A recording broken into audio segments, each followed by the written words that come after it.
ang budget, hindi natin pwedeng sabihin na walang alam ang Pangulo. Sa inyo po bang pananaw, Kong Mike, pareho po bang appropriations ang programmed at unprogrammed? Kasi natanong ko po ito dahil sinasabi po ng Section 25, Article 6 ng 1987 Constitution, the Congress may not increase the appropriations recommended by the President for the operation of the government as specified in the budget. Marami pong beses na ata na mas mataas kesa doon sa ni-request ng ehekutibo po ang budget natin. Pero ito nga, ang program appropriations ba at unprogram appropriations ay saklaw nitong sinasabi ng konstitusyon na hindi pwedeng taasan ang appropriation? Well, una sa lahat, Admar, gusto ko lang linawin na ang budget, hindi natin pwedeng sabihin na walang alam ang Pangulo. Ginawa yan ng Kongreso, ginawa yan ng Senado. Di ba, una gagawin yan ng mga departamento.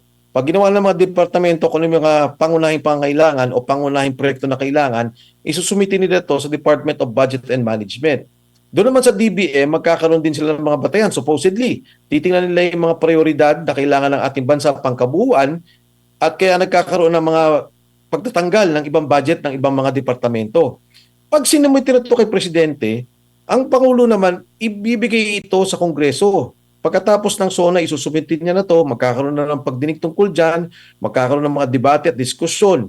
At matapos gawin ng Kongreso to, ang binibigay nga dyan ng kapangyarihan sa Kongreso.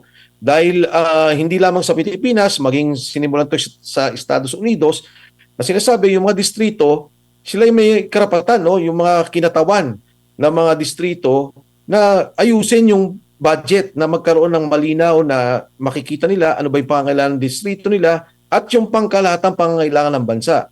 Matapos yun, isusumite sa Senado. Kaya pag ito ay ginalaw o sabihin mo lang nagkaroon ng maraming unprogrammed allocation kung ano mang ginawa nila dyan, babalik sa Pangulo yan para pirmahan niya eh. Kaya nga may veto power ang Pangulo at meron siyang pagtatanggal ng mga isiningit dito sa mga budget na to o sa mga proyektong ito, yan ang kapangyarihan ng Pangulo. Kaya ang Pangulo may responsibilidad magmula simula hanggang matapos ang budget. Pagdating natin sa no increase or decrease, dyan pumapasok nga yung program allocation. Kasi ang sinasabi dito, yun lang ang pondo mo eh. Kung ano lang ang nakuha mong pondo o naipon mo, na kolekta mula sa BIR, sa customs, sa PAGCOR, yan yung mga pangunahing ahensya nagbibigay ng revenues, no, sa ating bansa, sa ating gobyerno. Ngayon, kaya nagkakaroon ng program, supposedly, ito yung practice in the past na sinasabi nila, o baka sumobra at kumita naman tayo. Kesa naman bumalik na naman tayo sa Kongreso at Senado, magkaroon pa ng supplemental budget, ilalagay na natin yon. Kaya ang basis doon, sasabihin ng Department ng Finance, sumobra ang pondo natin. Kung ang budget mo ay 6 na trilyon at naging 6.1 trillion, de may 100 bilyon ka nandyan, yun dapat sinicertify ng Department of Finance. Ibibigay niya muli yan sa Pangulo at pipirmahan ng DBM at pipirmahan ng Pangulo para ma-release ang mga proyektong yan. Kaya technically, hindi naman siya illegal. Pero dapat meron talagang malinaw na batayan na may sumubrang koleksyon. Ang nangyari nga, katulad ng binanggit ni Congressman Sid Ungab, katulad ng sinasabi ni Egay Irice, katulad ng sinasabi ni Leandro Leviste, yung mismong hawak niya mga dokumento, wala pa nga tayo dun sa end of the year na para makita mong sumobra koleksyon mo, naglalabas na lang ang program allocation. Yan sa aking palagay ang illegal. Yan sa aking pananaw ang hindi dapat. Parang sa bahay mo, sinabi mo, ito yung may negosyo ka kunyari o meron kang trabaho. Sabi mo, ito yung pamalengke ko, ito yung panggas ko, ito yung pabaon sa mga bata, ito yung itatabi ko para sa eskwelahan. Nung matapos na yung taon, bigla kayong nagkaroon ng bonus, extra bonus. Oy, sabi mo, sige halika, mamasyal tayo.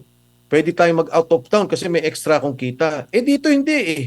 Wala pa nga dun sa pagtatapos ng taon o wala pa nga dun sa batayan na kumita na kayo. Ang sabi na kagad, halika, mamasyal na tayo. O dito nangyari sa atin, alika na, kunin natin ang pondo, ilagay natin sa program allocation, ilagay natin sa flood control, ilagay natin sa kung ano-ano pang mga proyekto na malalaki ang sinasabing kickback o nakawan. Yan ang nangyari sa pondo natin. Kung Mike, bago lang si partner MJ, sakali po no na katigan itong maraming mga petitioner no kasi kinonsolidate ito ng Korte Suprema 2024, 2025 at 2026 po ito no. If ever po na pumabor sa mga petitioner, pwede po bang sampahan ng kaso yung mga respondent po dito o yung mga involved sa budget or hindi? Kasi doon na siya hinimay after na ng kumbaga hinimay ng sabay-sabay, wala pang previous na ruling dito kaya hindi mo masabing kahit na may ruling inulit kahit na may ibang taon po. Well, MJ, naalala mo yung final namin na impeachment case kay Pangulong Bongbong Marcos. Isa yan sa batayan na sinabi namin na ang ginawa mo doon sa unprogram allocation, naglagay ka ng pondo sa unprogram allocation na illegal, tapos ang ginawa mo sa unprogram allocation for pang flood control. Ang masama pa nga doon sa sinasabi namin, yung mga program, binabanggit mo MJ kanina, yung program, huwag gagalawin. Para mailusot pa nila yon, kinuha nila yung pondo ng, example na lang, yung Metro Manila Subway. Nasa program allocation yun, kasama na yun sa budget. Kinuha nila yun, nilagay sa program. Kung 100 bilyon yon, naglagay sila ng 100 bilyon na kung ano ng proyekto, kasama na dyan yung flood control. O nangyari, nandun sa program nila yung Metro Manila Subway.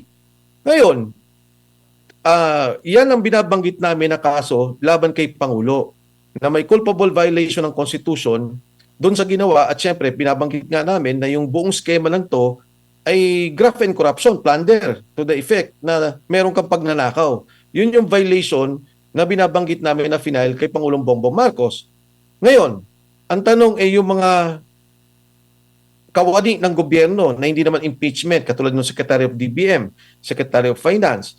Ako, ang palagay ko, kung mapapatunayan na meron silang ginawang pagkilos na hindi pa yung binabanggit natin na wala namang sobrang pondo, kinuha ninyo. Tapos ang presidente, pinirmahan yung program, ni-release ng Pebrero. Ito palagay ko, pag hinimay, pwede rin magkaso.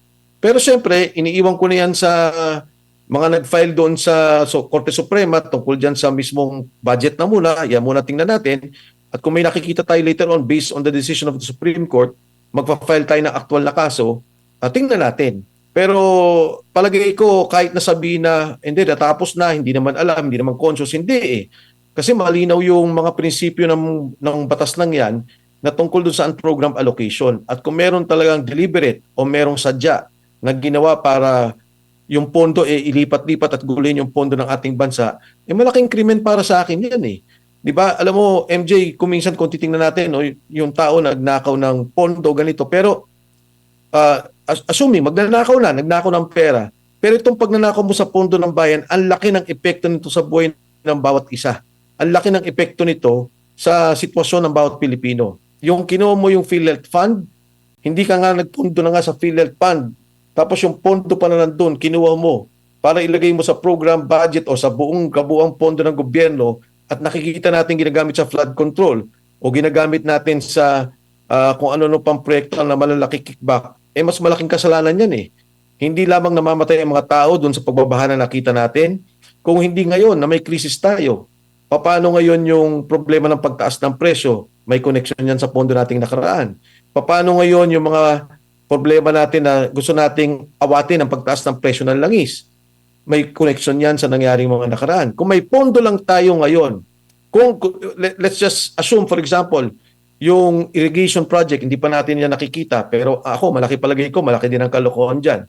Isipin mo yung mga magsasaka sana, maganda sana yung mga tanim nila. Hindi sana tayo apektado ng pagtaas ng presyo dahil meron tayong sarili mga bigas dito, may gulay tayo, at kung ano-ano pang mga produkto na pwede sanang naibsan yung problema natin dulot ng kaguluhan o yung gera na nakita natin sa Middle East.